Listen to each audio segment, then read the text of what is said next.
So, hi everyone. I guess now all of us are connected, so there should not be any issue with the connectivity. So, first and foremost, I'm getting a lot of mixed emotions from all the students, and which is undoubtedly because all of you have already faced quite a lot, and this has been a journey of so many ups and downs, and more of downs actually. So, first and foremost, I want to congratulate all of you because finally this exam is over after so many preponements, postponements, and then end moment, so many changes happening with so much of an admit card chaos also that happened. I mean, everything that could have possibly, every event that could have happened before an exam, I think happened before this one. So, first and foremost, hats off to you guys for having been able to, perform under so much of pressure that you guys had with every moment, and even one night before there were so many students who had not received admit cards and all said and done. So first and foremost, you deserve to give yourself a pat on your back because you have genuinely survived through all of this, and you have right now you might be having a lot of mixed emotions because you know all the questions are not coming to your mind and you feel whether I've got it right or I've got it wrong. So it's obviously a mixture of too many emotions that are coming to you, but at least you deserve that congratulations, and you deserve that you deserve to treat yourself for having been able to go through all of this. So first and foremost. Second, why are there mixed emotions? Because there were two papers. One paper everyone is kind of happy with, and second one everyone has a straight face as of now because this did come across as not only an unbalanced paper but also the topics, the kind of things that were asked were a little off track. So obviously, but guys, at the end of the day you have an advantage. There is nothing known as getting any minimum marks in any paper. At the end of the day, your cumulative score has to cross this. So even if one paper was a little better and the other was not as good as you thought it would be, you still can have that positivity in your mind that, if I can get a better score in my first paper, then my second paper I can somewhere cover up for that as well. Okay. So yes, having said that, first tell me there's one thing before I start. Firstly, this is not a real wala recall session because obviously I have really been trying is like since 5 o'clock I'm talking to so many students and trying to get questions, but still I feel it is never ending. So we will have another day where we will need another day where we get all the options, but I've still managed to gather a lot of questions but without most of the options. So yeah, students know RS cell aaya tha, photo aaya tha, Reed Sternberg cell was there, but what were the other options? That is something with students they don't want to think of because they know the right answer. So why would anyone think of the wrong options as of now? But yeah, all said and done, as long as we know the answer, it works our way. There's one, after paper two, actually, after paper one, everyone had sent me in between. Although I had told you not to use your phone in between, but some of you had sent me a smiley saying, "Ma'am, paper one was acha," and then after paper two, the situation totally changed. Some of you even sent this to me after paper two. So actually, one of the students sent it to me, so I thought I'll share it with you. This was the reaction after paper two, but at least, as I said, in the end, you deserve congratulations, but because at least the exam is over, right? Okay, having said that, all said and done. Now let's begin with the recall of whatever we could. We'll be taking up path and micro questions as a mix over here, right?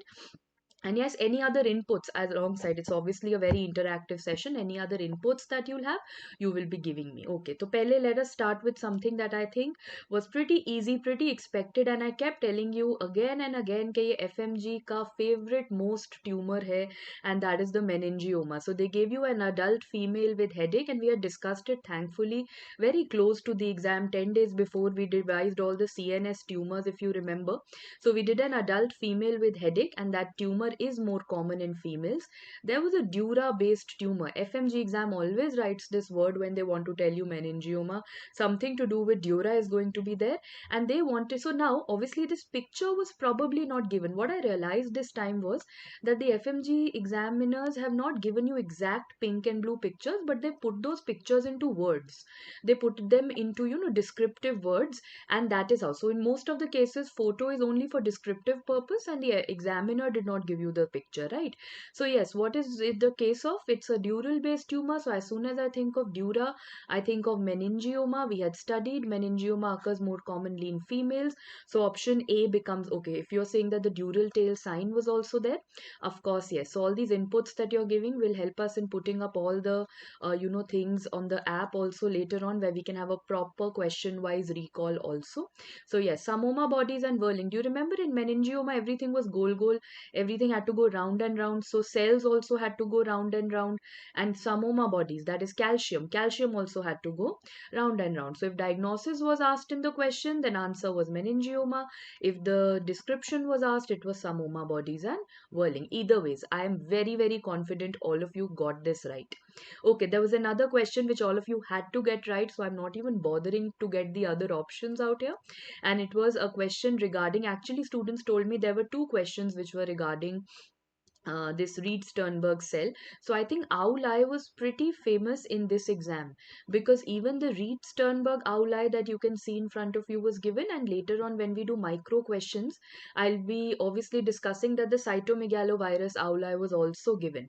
So yes, if it came as a spotter, I don't think there was any problem. The only difference between the Reed Sternberg and the CMV owl-eye was that Reed Sternberg is going to show you pink color eyes. The owl eye has pink eyes, whereas cytomegalovirus is going to show you blue color eyes. Here I could see pink color eyes. If we see pink color eyes, it's a case of Reed Sternberg cell. So again, depending on, there were two separate, and this is what has been the trend. Like, see, again, I told you vasculitis हमने पढ़ा था. There were 2-3 questions which came from vasculitis in the last 3 sessions. I think this time also there were 2 questions from vasculitis. Similarly, over here they gave you 2 questions on the same owl eye. But I think as long as the examiner is touching upon the important topics, we are going to be, we are confident about it. So RS cell, I hope everyone marked it. There was no confusion regarding that. One more question which I don't know why should not create a confusion, but a lot of students were confused when they asked me. I thought it was easy, but I don't know where the confusion is. Which of the following immunoglobulins shows the highest concentration in the blood or the serum? Now we always have a mnemonic called GAMD. We always study GAMD. What is GAMD? IgGAMDE.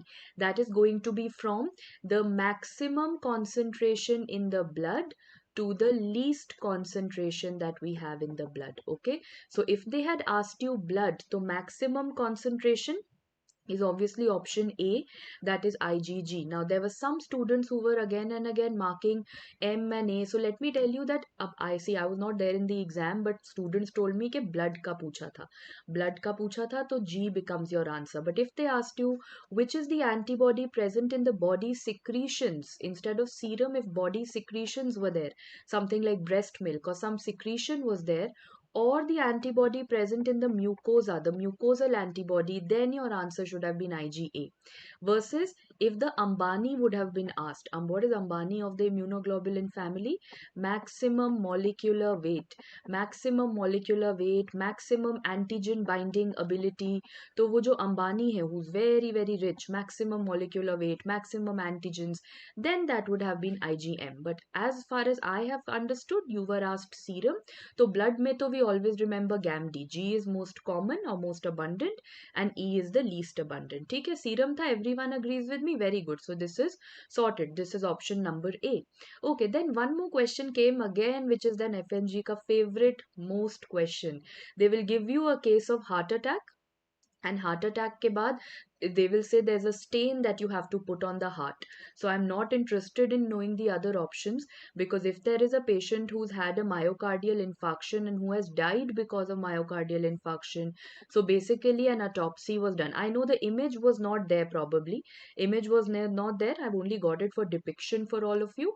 But if they tell you which stain is used, so I think everyone remembers TPTC or TTC, जो भी लिखना है, TTC, triphenyl tetrazolium chloride, triphenyl tetrazolium chloride. So all the students, just because you've given your exam, don't be don't not help your juniors. Now it is your responsibility that you have to help your juniors. तो सबको बताओ जल्दी जल्दी that when you use triphenyl tetrazolium chloride and you get a brick red area, what does that signify?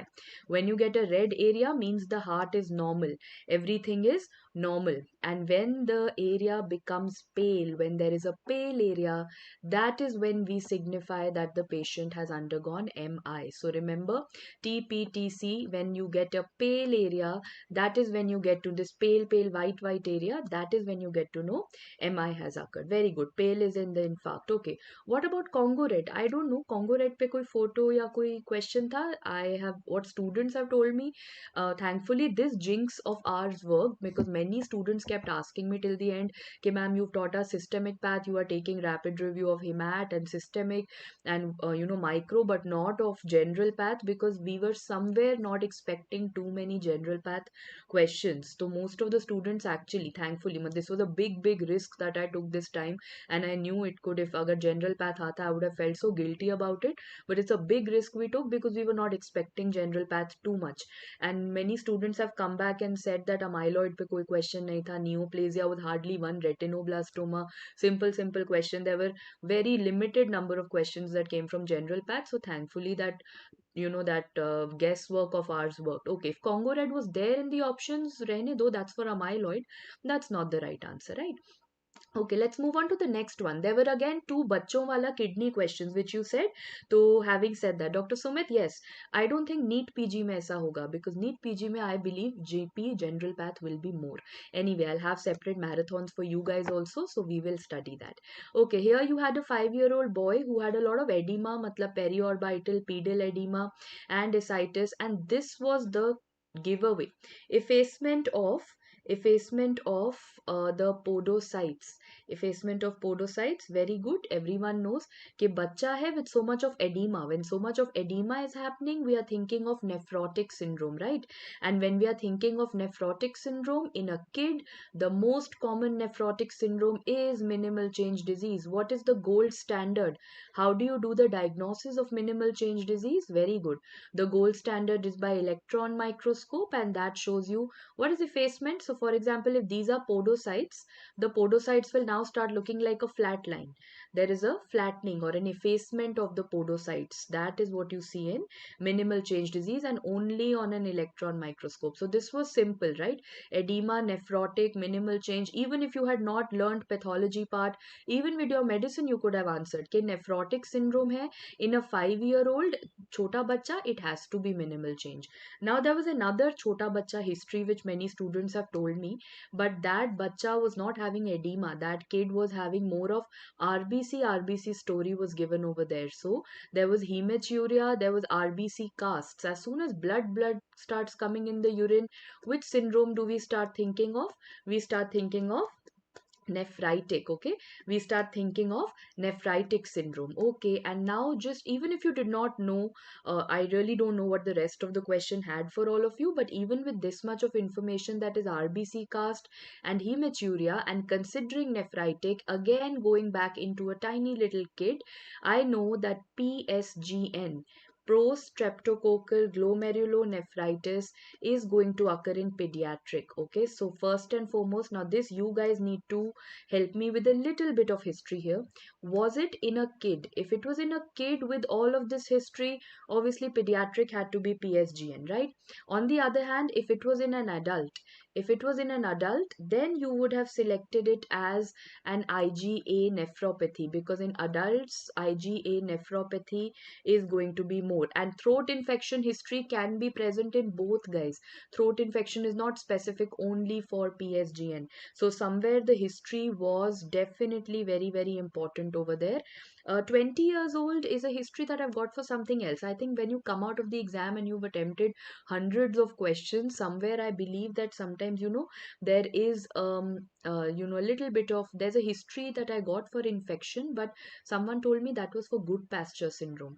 Over there was a history of a 10-day URTI that was given, right? So, again, I believe somewhere there is, yeah, that DNA is question that all of you are saying. Many students, that is probably, there for the good pasture syndrome. Anyway, I'll show you that question also. So all the three questions we'll see, and we can always come back to a conclusion at the end, right? So right now, most students told me that it was a kid with RBCs.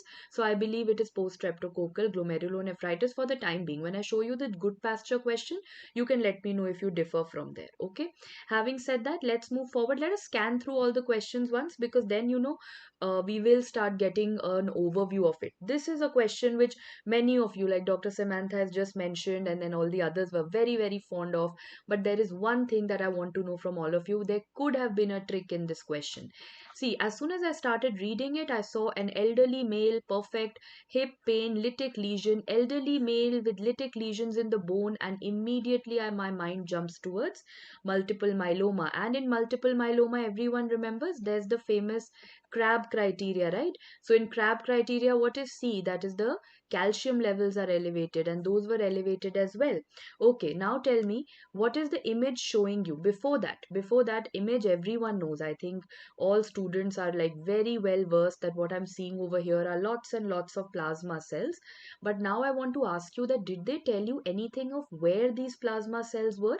Okay, pick was given or not, but did they mention anything of plasma cells were in the blood or plasma cells were in the bone marrow? Because now that is going to result in all the difference that I'm talking about.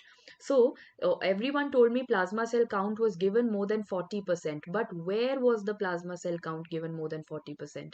Because if it was given in the bone marrow, then your answer is multiple myeloma. Whereas if it was given in the blood, you would have marked it as a plasma cell leukemia. So now you have to just tell me, okay, if it's in the bone marrow, so that is what Dr. Kavya is saying. That is, now this is something that I leave it open to the house, because this is something what you guys need to decide.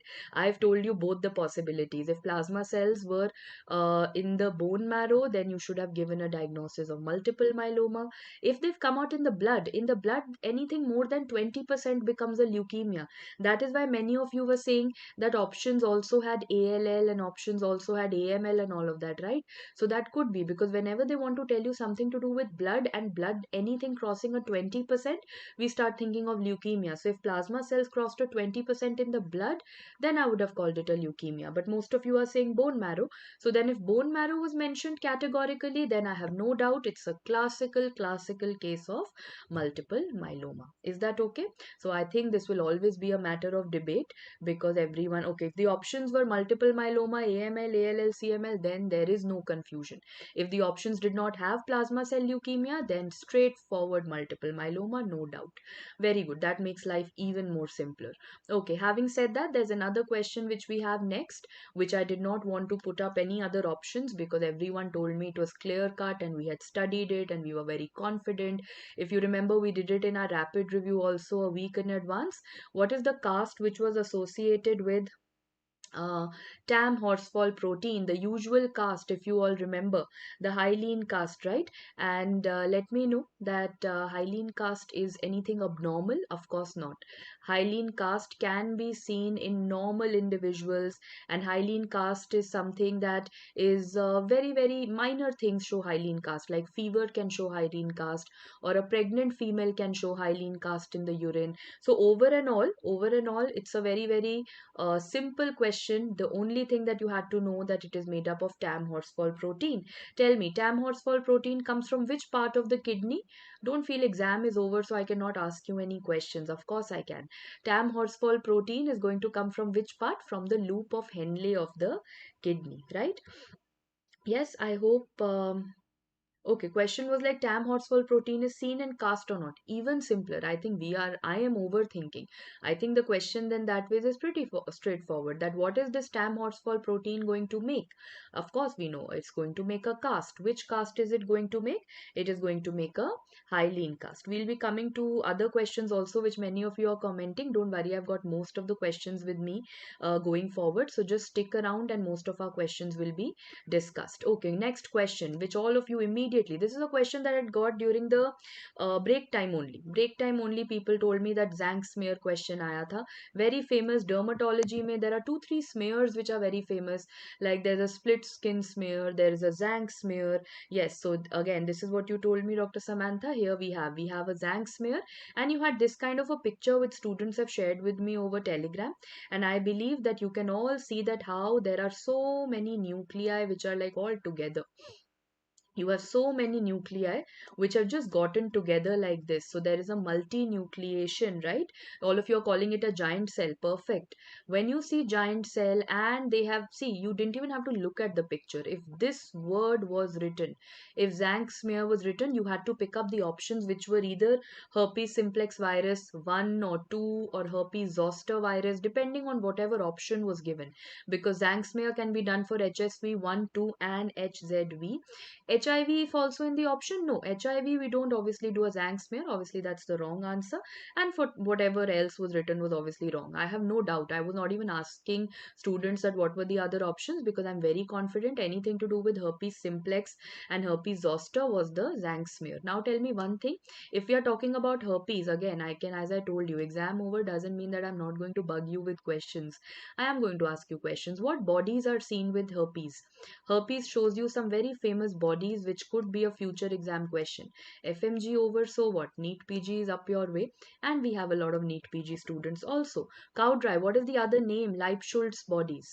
Leibschultz bodies are the famous bodies that you see that is going to be there in the herpes. So either you get a question on Zank smear and giant cells, or you get a question on the Leibschultz bodies. Dr. Avinash, HP bodies not seen here. HP bodies are seen in molluscum contagiosum, another very famous dermatology question. Yes, someone asking me, you are right. Leibschultz bodies are nothing but Cowdry type A bodies. Amazing. Cowdry type A bodies are the same as the Leibschultz bodies.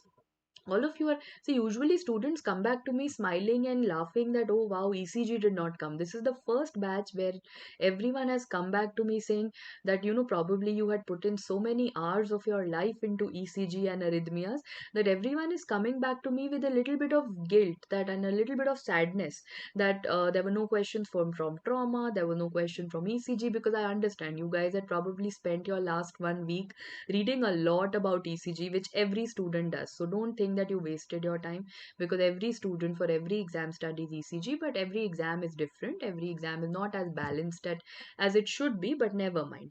Right? Never mind. Ho gaya. So now it's over. Nahi, what if it would have come and then it would have been a bouncer and gone over your head? It's better that it did not come only, right?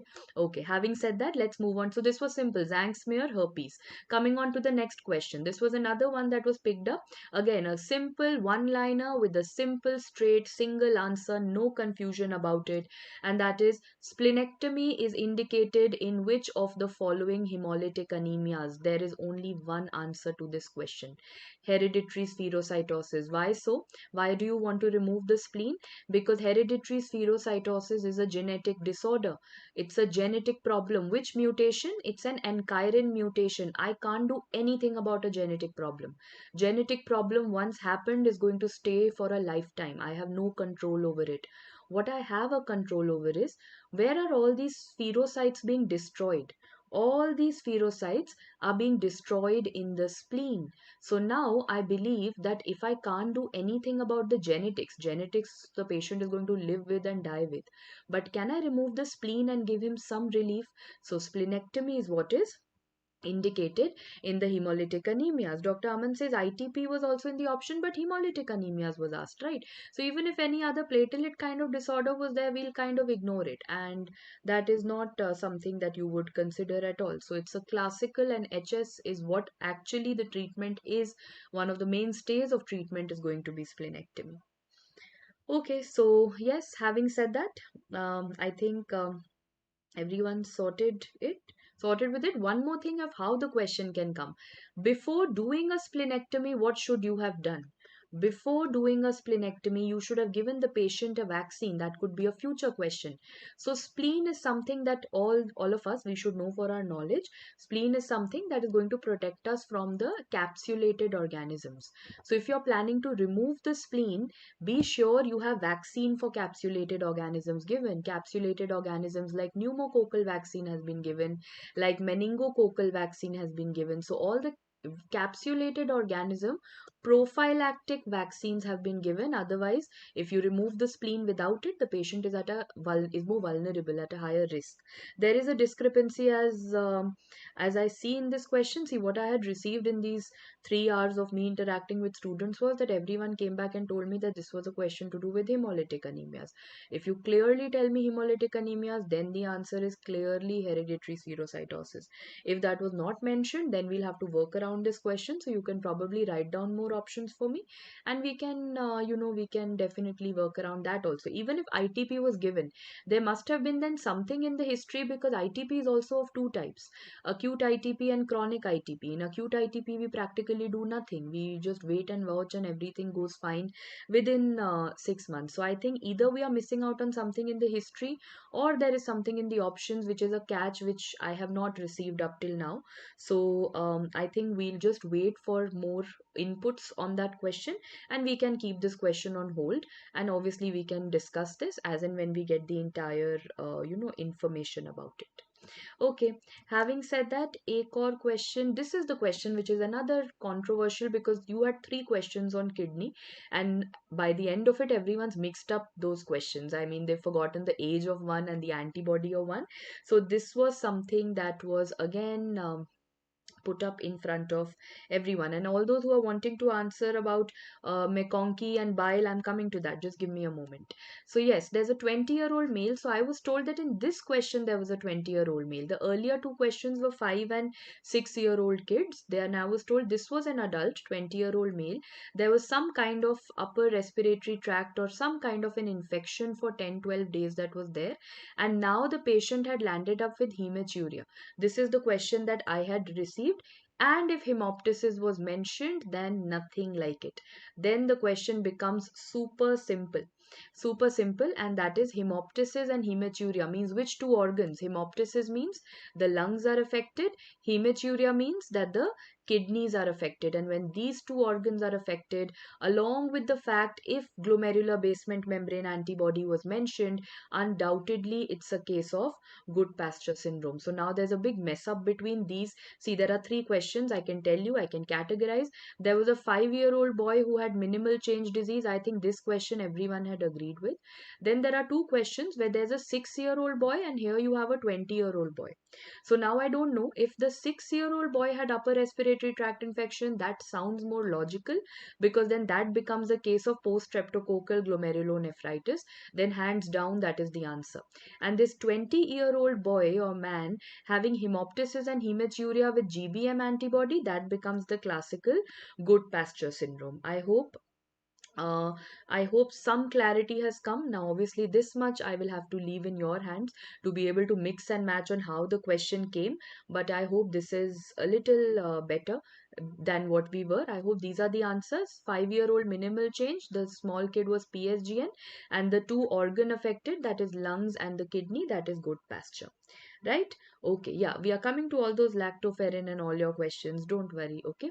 Chalo. Having said that, this is one of the questions that is very simple. I was not expecting something like that in your paper, but right towards the end, someone told me this question came. I mean, very good. If this has come, then amazing. They've given you 1 mark for free. And what is the macrophage in the liver? And there's no doubt about it. I won't waste much of time on this. That is the Kupffer cells. I wish and pray that more and more such questions come in the future also. So yes, Acha. This was a lengthy question, even if it would have been. I mean, they can give this as a 20-line question also, but at the end of the day, macrophages of the liver was Kupffer cells, and no one can take that information away from us. Quickly tell me, when I talk about these are all macrophages, A, B, C, D. Microglia. Glia means, where is it? It is a macrophage in the brain. Glia is for brain, so macrophage in the brain. Dust. Where is all the dust present? Dust is in the lungs. So what is the macrophage in the lungs known as? Lung is going to be the dust cells. And where do you see littoral cells? Littoral cells are macrophages in the spleen. Macrophages in the spleen are there. So yes, having said that, abhi to I was asked about liver. Liver is going to be Kupffer. If you say this was a lengthy question, point noted, but does that make any difference in our lives? No. Macrophages of the liver will still remain the Kupffer cells. Okay. Most abundant antibody, Dr. Nikhil, we've already discussed. In the blood, it is going to be IgG. We've already discussed that earlier. Okay, let's move on to the next question and see what's coming ahead. There were two questions on vasculitis, as what I have been told by students, and that has become a trend. You pick up the last 3-year papers, every time they give you two questions on vasculitis only. So this is, and one of them is always giant cell arteritis. So we had thankfully discussed vasculitis in a lot of detail. If you remember that when we were talking about giant cell arteritis, what is the other name for giant cell arteritis? The temporal arteritis. Giant cell is temporal arteritis, means temporal artery. You saw temporal artery, and if temporal artery is affected, obviously there will be headache in this region. That was classically given.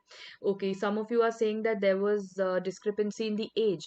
See, usually giant cell arteritis occurs after 50 years of age. If you go by the most common protocol that we follow, it is very common above 50. But in that scenario, if 30 years was also given, but if all these classical features were given, I will still think of giant cell arteritis, because if headache, temporal artery, giant cell, granuloma, if all of this was given, then age is not something I'll find out this answer. Some of you say you didn't get this answer, but some of you gave me this entire question framed on Telegram. So aaya, nahi aaya, I don't know, but yeah, if it came, if any of you saw this, maybe in paper 2, but yeah, if it came, it was giant cell. But one more vasculitis that came definitely was to do with the smokers. I think this definitely came 100% aaya tha, right? No such question. Okay, let's ignore it then maybe someone just sent me a little bit of hallucination or daydreaming that someone was doing in the paper, probably. So yes, having said that, when they talk about a vasculitis, and there is a smoker involved, if you remember, we had done something called Burgers and BD, right? Burgers and smoking. So Burgers, the Burgers with a U. Yes, so Burgers and BD, that is how we had learnt it. So there'll be some BD smoking history or chronic smoker history. And someone told me that the other name of Burgers was asked. The other name for Burgers, if that was asked, and that is thromboangiitis obliterans. Okay, so this question was there. Everyone agrees with me finally. Yes, so thromboangiitis obliterans. So I am actually going to get back to the, I don't know who gave me this question. I'm going to get back and ask this student that what were you hallucinating in the middle, or in which trauma had you gone into that you cooked up an entire new question only by yourself. Someone on Telegram sent me. Okay, having said that, okay, this was given with a fingers image. See, if it was given with a fingers image, those fingers must have been really, little gangrenous and blackish kind of, there, blackish and gangrenous type of hoga. Yes. So I'm assuming, because that ideally that should be the case if Berger's and thromboangiitis obliterans is there. So maybe fingers or feet, whatever was given. Like I gave you history of intermittent claudication of legs.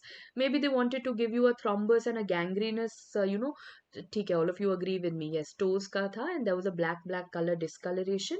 So perfect. So you have the answer in front of you. There's no doubt about it.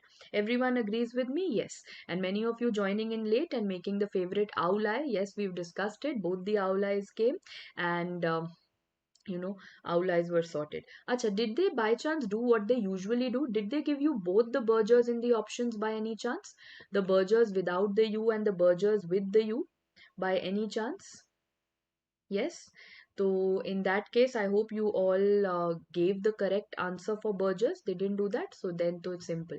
Then there was no. So I overall feel that they have not gone too aggressive or too, nasty with paper one. They have gone nasty with paper two, I believe. With paper two, they have given you certain not so expected or not a very balanced paper. But with paper one, they have not tried to trap you or catch you in any way of unnecessarily making you want to lose a point. I somehow believe it was a little better than paper 2, I personally feel. Okay, going on to the next one. This is a question actually medicine here, and a lot of you have been asking me. Which of the following is a marker of intestinal inflammation? And yes, see, initially someone told me it was a celiac disease question. If it would have been a celiac disease question, I would have marked tissue transglutaminase. But if only this much of question was asked, that what is the intestinal inflammation, so then the latest one is lactoferrin. So yes, fecal lactoferrin, everyone. PYQ है and medicine का famous है. So I hope this you would have been. If in case it was a celiac disease question, I don't know whether the hallucinating student gave me the right answer or the right question or not. But if it was a celiac disease, then you could have gone in for TTG. No celiac, then perfect. It is lactoferrin. Okay, let's move on again to, and this was a simple, I suppose this must have come as a one-liner. Another one-liner that came was, there's a young boy, a tiny little boy, I don't know his age, what was given, but there was a small round cell tumor, and if this site was given, that there's no doubt. See, if they would have given a small round cell tumor of some other site, I could have thought of other things. Like, for example, if they would have given a small round cell tumor, say, in the adrenal gland, then my answer would have been, in a kid, I would have thought of neuroblastoma. If they would have given a small round cell tumor in the brain, I would have thought of medulloblastoma. But if something like an eye or an orbit or anything in this area was given and a young boy with small round cell tumor, we obviously have to think of retinoblastoma. So was it different? Was there any rosette or anything given? I don't expect that they went so simple that they gave you a small round cell tumor, right? Okay, so okay, question was in the eye and they asked about the marker. So I think retinoblastoma gene or retinoblastoma was there. They might, like I said, these options might or could have been there, but definitely eye is something that gives you, acha, there was a histopathology picture. We'll come to that also. I'll come to that as well. Okay, fine. Having said that, no rosette was mentioned, but there's no other tumor that occurs in this scenario. Eye and small round cell tumor has to be a retinoblastoma in a kid. I mean, there is no other way that I'm agreeing to anything else for this scenario, right? It is a retinoblastoma. Let's move on to the next question. You had, again, this I believe is an incomplete question. I personally believe that. But yeah, there's an adult male and there are multiple sexual partners. There is a history of some STD or maybe a genital ulcer was written. Did they tell anything about it being painful, painless, or a buboes or a lymph node, anything? Or again, did they play very, very safe and they said, okay, there is a genital ulcer in multiple sexual partners. So in case of that, if I had to select, I haven't got all the options. Obviously, if I'm thinking of genital ulcers and STD, one very common thing coming to my mind is going to be syphilis. And for syphilis, syphilis is what? Syphilis belongs to spirochetes family, right? And for spirochetes, we have done so many times that spirochetes we always detect on a dark field microscope. Okay, so yes, dark field microscope. And for the others, I hope you all remember, if at all they would have gone into that story of painful, painless, all of that, then please remember syphilis is everything less. That is how you learn it. I hope you guys remember that. Syphilis is everything less means the ulcer is also going to be painless. That is one point. The ulcer is also painless and the lymph node is also going to be painless. So everything about syphilis is going to be syphiless. I hope everyone knows this point. So yeah, till now this is the only thing that I've got. So I'll go in for a dark field microscope. And if you're thinking of syphilis, this means what stain would you have put? You would have put some silver stain. For syphilis and for spirochetes, we put the syphilis stain. Yes, I'm coming to the fungal questions also. Don't worry. Okay. HSV, that is why I say, see, HSV antibody testing, was that also there? Someone, okay, I think now you can change your username. Someone's username is Tragedy Queen. Now exam is over. Now you can get a nice username. So what is HSV? HSV antibodies should you be doing? First and foremost, that can be done, but I don't know whether, see, there has to be, then there has to be something to do with the, you can't, genital ulcer can be because of so many things. It can be because of Haemophilus ducrei, HSV, syphilis, lymphogranuloma venereum, Klebsiella. There's a long list. Only by knowing a genital ulcer, I cannot do what is the next line of investigation, right? So there has to be some little extra history which we are missing out on. Painful, painless, something is there which is, not there, because if they would have been talking about the herpes simplex 2, which causes genital ulcers, they are usually painful. So that is what I'm saying, that either we are missing out on some history, and if no, then in that case, if it's syphilis, if it was given as a syphilis, or if any picture was given, then obviously for syphilis we go in for a dark field. Okay, everyone is very much waiting for one question which I'm coming to, which I thankfully has come, because since the starting of the session, this is a question that I'm getting. Which is the only dimorphic fungus which is also a subcutaneous mycosis? Why? Because we had studied dimorphic fungal organisms in so much of detail, to banta tha, of course it had to come. So yes, please remember, dimorphic fungus, everyone remembers, body heat probably changes shape. This you cannot forget. So many times I told you, and in so much of detail I told you, that you had to know. How could you forget that? I mean, not acceptable. So blastomyces, histoplasmosis, Penicillium marnifi, paracoccidioidomycosis, coccidioidomycosis, and sporothrix. Do you all remember sporothrix was that dimorphic fungus which had the good life? You remember the good life? And good life may you had someone having lesions with a rose prick, the rose gardener's disease. The rose gardener's disease was having a rose prick and therefore getting lesions on the skin. So yes, it is a dimorphic fungus, but it is also a subcutaneous mycosis. Someone is saying that there was, instead of this option, the option was chromoblastomycosis. See, but now tell me one thing, is, I agree with you that chromoblastomycosis is also a subcutaneous infection. This is also subcutaneous, this is also subcutaneous. But is chromoblastomycosis a dimorphic fungus? No, right? So chromoblastomycosis is not a dimorphic fungus. So I cannot select chromoblastomycosis. I had to select that fungus which is dimorphic and subcutaneous, right? So I had to pick up a combination. That is exactly the reason that I picked up sporothrix. If they would have asked me subcutaneous only, I would have also decided on chromoblastomycosis, right? Okay. Having said that, because you are talking so much about this question also, again, everyone just told me one thing, that ma'am, there was a question on McConkey agar, and I kept asking them, what question, what question? Ma'am, just chuck it. We know it was a question on McConkey agar, and that is all that matters, and we are very confident we got it right. No one's wanting to tell me this question only in detail. So there was some question regarding lactose fermentation versus non-lactose fermentation, and everyone is so confident that it was McConkey. I hope that confidence is correct. And if there was a description given about McConkey, it must have been regarding the plant mnemonic. It must have been regarding the plant mnemonic if it's a case of McConkey, right? So what is it regarding bile salts? So yeah, there is bile salts, of course. Doesn't McConkey have bile salts? Quickly tell me what was plant. We've done this also in the rapid revision. What was P? P was for peptone. L was for lactose. That is why you're testing for lactose fermentation. A was for agar. N was for neutral red. I think neutral red was also there. And T is taurocolate. What is taurocolate? Taurocolate is nothing but bile salts. When I say sodium taurocolate and other taurocolates, they are nothing but bile salts. So if all this description was given, and this is, obviously it did not come as a picture, but guys, this is the picture that we have for a McConkey agar, where you can clearly see that the lactose fermenting colonies have come out to be pink in color, right? So over here I agree that that is what I told you. This time what they've done, they made you revise photos in a lot of bulk, but in the end they probably thought that our photos are going to come out blurred, so let's just give them written part about the photos.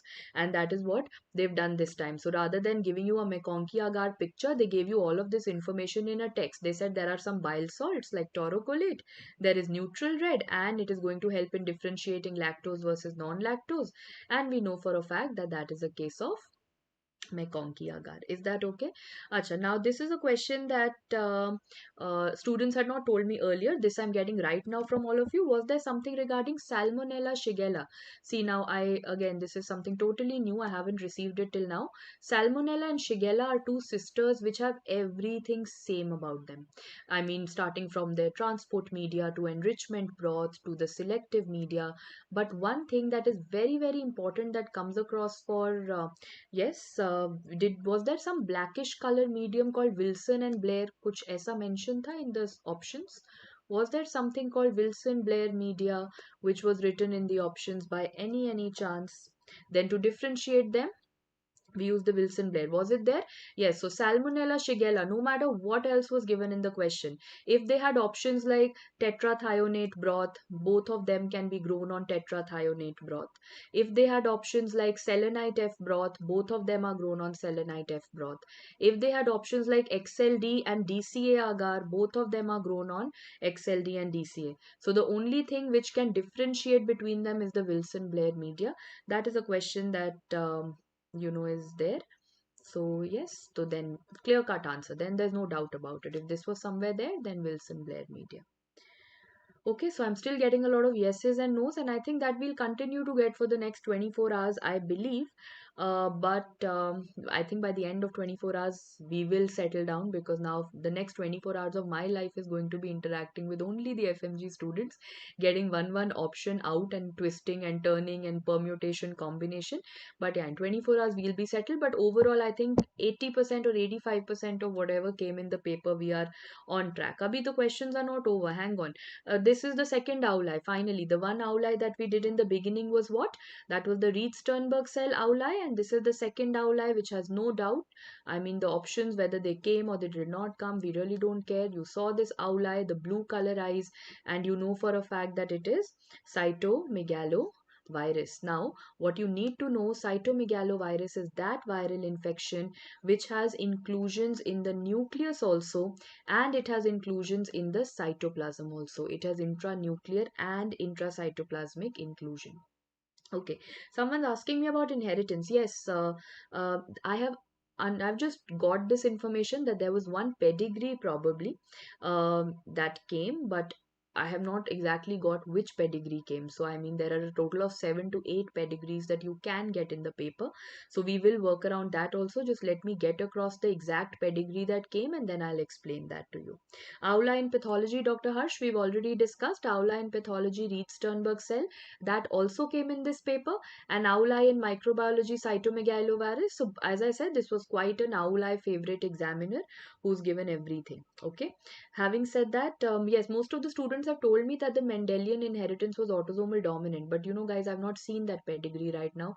So I don't want to give you an answer without seeing it, of course. So once I see it, then only I'll be able to give you. So till then, no answer from my side. I've not seen that pedigree at all. Okay, coming back and coming to the next one. This is the question that I just got 5 minutes before going live in this session. So I quickly typed it out. I hope it's right. There was a cattle farmer and there was a lesion on the arm that the cattle farmer had. So basically coming in contact with the animals. And student said that there was a brick or a box shaped gram positive organism. Firstly, brick or box shape means something like this. Brick or box, if I can draw it. Gram positive means it's going to be all purple, gram positive. Squared ends, yes, I have got the squared ends also over here. And they have said spore in the center. So this is how they have drawn it. This was the classical what? This is the classical, you can call it box scar or you can call it the bamboo stick appearance. This question was there, I hope. Bamboo stick appearance or box scar appearance was what was mentioned. And there's a rule, obviously. See, what were the hints over here? Number one, there's an animal exposure history, point number one. Point number two, you have a gram positive and a brick or a box. This means you have a gram positive bacilli. There are very few gram positive bacilli. Bacilli are usually gram negative. Gram positive bacilli, and that too with a animal history, that too with spore forming. There is nothing else but Bacillus anthracis that you can actually come across with. So yeah, these are again everyone's confusing. Ye do alag questions, and these are two separate questions. This is the question that came with the cattle farmer and the animal exposure and all of this.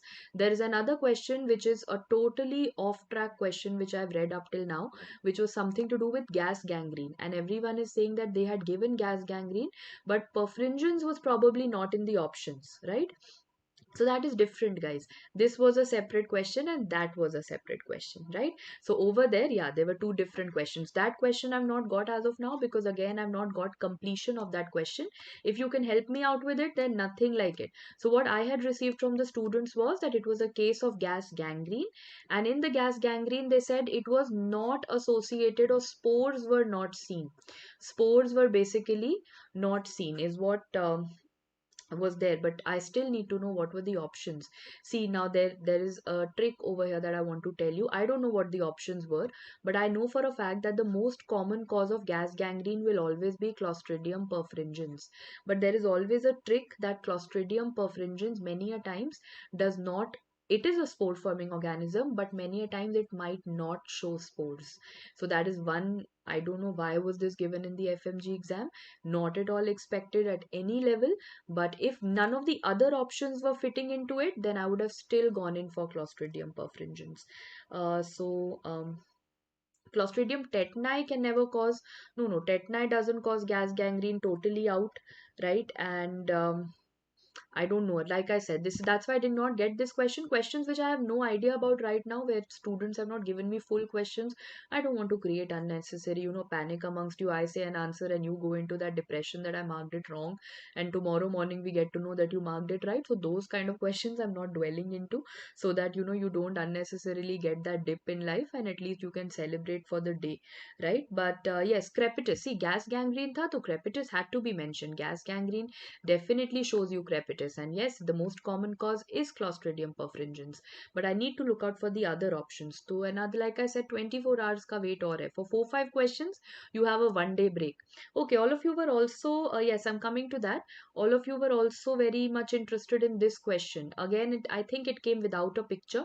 Picture is only for pictorial representation, but there was something regarding a trauma happening in a forest worker and some cauliflower or a verrucous kind of growth that was present. So cauliflower like or verrucous growth that was present, and that classical history of trauma and verrucous growth is a case of copper penny bodies or chromoblastomycosis. This is the second. So that is why I said chromoblastomycosis came in the previous question also, but over there it was not the answer.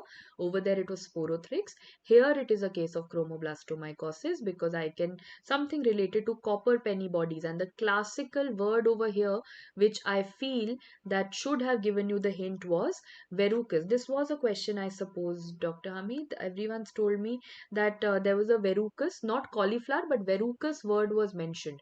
Verrucous word was mentioned, and copper penny bodies were there. This a lot of students have told me, not one or two. Many students have told me this. So this is the first time that I'm seeing that students are not agreeing with each other. Okay, so trauma का history हो सकता है ना हो, but a lot of people told me that yeah, there was a verrucous growth and something to do with copper penny. ठीक है, चलो. Then again, a question that is put on hold for the time being. Okay, moving forward. Now there are two questions which came on measles, and that is again, everyone just knows they were measles questions. You can just help me solve these questions. So one picture was given. I know these are not the pictures because many students said that the rash was not visible, only conjunctivitis was visible. So yes, there was the two questions on measles. So firstly, I'll just say out whatever I think should have come, and you can let me know whatever came. right? So Dr. Kaiser says there was a cauliflower growth present to CA rectum. Okay, that's obviously very, very different from the cauliflower growth of chromoblastomycosis. But yeah, that brings us to another thing. I think this was quite, paper 2 was quite tumor heavy, right?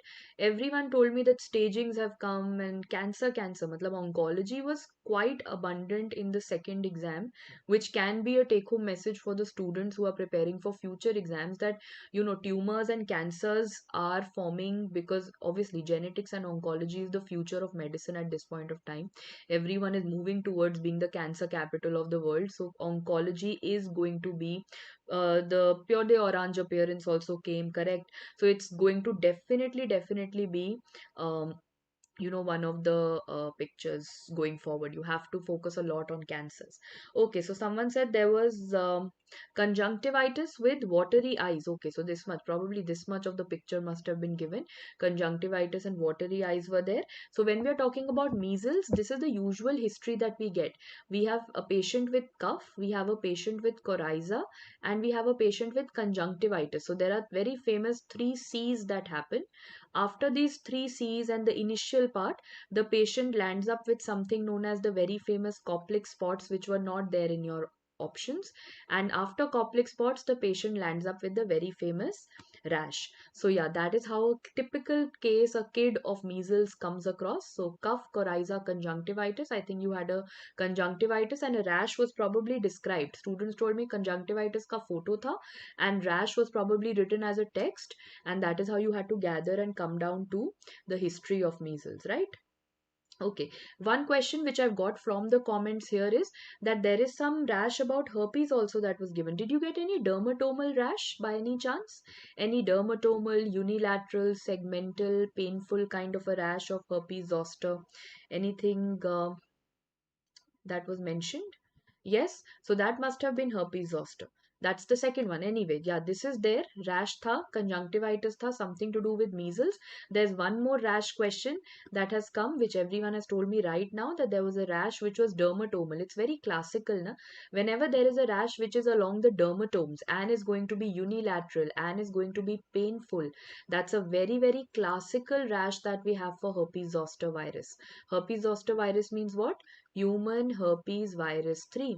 Human herpes virus 3, right? So yes, was there any ganglion asked by any chance, or was it just a simple question like that? Chalo, at least one question which has got a smile on everyone's face, right? Someone's asking who will study tomorrow. Please do not study tomorrow. If you've given the exam today, then kindly do not study tomorrow. Even if you feel that your exam is not gone up to the mark, you deserve a 2 3 day break and do not force yourself into it. Okay, so Ramsay Hunt syndrome and geniculate, yes. So one of the complications of herpes zoster is definitely going to be the Ramsay Hunt syndrome. Definitely one of the complications is Ramsay Hunt syndrome. And Ramsay Hunt syndrome ka in which ganglion does this actually go and sit? Ramsay Hunt syndrome is what? That facial nerve palsy thing, na? That facial nerve palsy thing. And in which ganglion does it go and sit? It goes and sits in the geniculate ganglion. It goes and sits in the geniculate ganglion. So either of these, I mean, these are all the information possible. So yeah, the dermatomal question tha, or Ramsay Hunt or geniculate ganglion. These are the set things that are known. So this could be the only questions possible, right? Okay, so till now, yes, these are the things that I have managed. And there's this one last, the most incomplete, which I've kept for the last is some acid, ma'am, some acid fast organism. I mean, that is something that I could never guess what you wanted to tell me. But yeah, this is definitely there. A question on acid fast, and I cannot answer it because I have no other information. If you can help me complete it, we will answer it. Okay, and meanwhile, I'll take up any other questions that we have. Okay, so everyone answered it. I know the answer, Mycobacterium avium complex, but I don't know the question. Everyone's just come back and told me that there was a question on Mycobacterium avium complex. Okay, so I'm just going through or scanning through your questions and answers once again. Generalized weakness, sitting position, periorbital edema, and dermatological manifestation sounds like SLE. Sounds definitely, because it is a multi-system disorder, but yeah, I would need other options also to rule it out. I mean, MCQs are not just about coming to that one answer, it's also about ruling out other options. So that is also something that we would be needing. Okay, so the CD4 count was mentioned. This no one told me, that it was an HIV positive patient and the CD4 count was said to be less than what? Less than 100. Finally, now you are coming out with the real information. Okay, now I agree with all of you. Mycobacterium avium complex. Okay. Okay, so there's another thing regarding that question. Okay, if dermatomyositis was there, then see for not for this question. ये वाला question हो गया. I'm taking up a query which one of the students has asked, that there was a question where there was weakness that was mentioned. There was a periorbital rash that was mentioned. There was also some problem in sitting. This is sounding, yes, if dermatomyositis was there, we would also think of dermatomyositis, because this could be a case of a heliotrope rash and this could be a case of myositis. Did they mention which kind of muscles, proximal or distal? Because this tends to occur more commonly in the proximal muscle, right? Okay, Dr. Krishna, which app I'm using? Usual. I mean, I'm using a PPT, nothing specific. Okay. Dr. Ramcharan, a Tam horsefall protein question. If urine cast was an option, will it be right? Of course. Tam horsefall protein is going to make a cast only in the urine, and the name of that cast is hyaline cast. Correct. Okay, Dr. Madhav, coming back to your query, in this question, even if polymyositis was in the options, I will not select that because rash is also there. Na? There is a skin problem mentioned. So I have to consider not just muscle but derma also. Dermatomyositis. Problem in standing. Yes, this is sounding more like dermatomyositis. Of course, if the kind of description that you guys are giving me regarding weakness, problem in standing up, and rash around, especially around the eyes, very, very famous manifestations of dermatomyositis, of course. Right? Okay, another question. So I'm getting a lot of things which you are revealing to me now and you were not revealing to me, earlier, was what? That is Cryptococcus. Cryptococcus, of course, very famous question. I'm so happy if it came. What about Cryptococcus came? India ink staining. How can you not tell me that? This is like, I mean, so confidently we were studying before the exam that Cryptococcus ka India ink staining will come. How did you not come back and tell me this? Not done. तो cryptococcal या तो India ink आएगा, yes. Treatment आएगा India ink आएगा, या फिर there is going to be latex agglutination test for NEET PG students. Latex agglutination test is something that they will ask you. Okay. No, if it's coming out to be blurred, just change the settings in your YouTube and then you'll be able to see it at a higher resolution. That's all that you need to do. Okay, yes, there's a question of a baby. Yes, I have that question. I think we didn't discuss it because I haven't got the full question. This is something that students told me also. There's a question of a baby with a reddish colored lesion over the upper eyelid. So infants में और newborns में जब भी कोई by birth this reddish kind of a lesion occurs, the reddish because it's vascular, it's very commonly, it's a pediatrics question. The most common is going to be capillary hemangioma. Yes, same picture. Okay, so finally one accurate thing we've downloaded from the net. So this is in infants. In infants, see, there are two hints. In infants, one of the most common vascular tumors is capillary hemangioma. Also, this has occurred in the skin. Skin is also a superficial site. In superficial sites, also capillary hemangioma occurs. So yeah, that is going to be there. But yeah, having said that, as I said, this is only, you can say what, this was a trailer, and more so because more than discussing the questions, I did not have any intent of teaching you right after the exam, but more than discussing that, I wanted to meet you guys because I wanted to just talk to you first and give you that strength that now you need to just shut your books for 2 to 3 days and not think about anything of how you've done the paper, how you've not done the paper. You deserve this time. You worked very hard for it. So give it some time. You will hear a lot of things, and there will be certain ups and downs in the next 2 3 days where you feel you're not going to get through or you're going to get through. So it's going to be a back and forth constantly because you will see so many different things coming around. So abhi ke liye, for the time being, yes. Someone saying operculated wala kuch nahi aaya. Ha, eggs have not come. Very, very sad situation. Cast and crystals wala to thing came. Casts have come, but parasitology eggs did not come. So two things people are very sad about. ECG did not come and eggs did not come. First batch that I'm seeing who's sad about ECG not coming. First ever batch. Okay. So yes, like I said, paper two, abhi to forget about it. Now what has happened has happened. It's already 9:30 almost, so it's time that you guys relax a little, watch a few more recall videos here and there, get your answers right. But at the end of the day, you deserve the break that you're going to go in for the next 2-3 days. So spend time with yourself, with your family, with your friends. Trust me, they have sacrificed more for you than you have for your exam. So yes, that is something that you need to know. And you're right, presence of mind chahiye tha. That is not, Dr. Dinesh, that is just not for the FMG exam. That is a take home message for everyone. You need presence of mind for any kind of entrance exam. And we always say that all the preparation is on one side, and how you attempt the paper on that very day is another altogether different game that is there. So, especially for paper 2, you guys actually needed more of presence of mind, because questions were a little off track, questions were a little lengthy also. But at least one thing was there, that all of you were not scared, right? That everything was not lengthy. Like, you used to come back to me and say that everything will come, all questions will be lengthy, 10 line, 20 line.